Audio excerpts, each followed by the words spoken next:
so for today's video, nandito po tayo ngayon sa Nawasin Falls sa Sigay, Ilocos Sur. If you want to relax, refresh, punta lang po kayo dito. As you can see guys, sobrang ganda talaga. Mamamangha ka talaga dito sa ganda. Sulit na sulit dito yung travel mo. Kahit sobrang pagod ka, pero pagdating mo dito sa baba guys, as you can see, mamamangha ka. Napakaganda at malamig yung tubig dito guys. Pag ahon mo, manginginig ka. Uy! Tara na guys!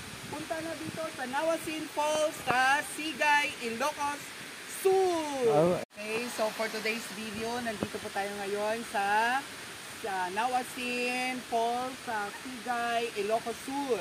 If you want to relax, refresh, punta lang po kayo dito. As you can see guys, sobrang ganda talaga. Mamamangha ka talaga dito sa ganda. Sulit na sulit dito yung travel mo. Kahit sobrang pagod ka, pero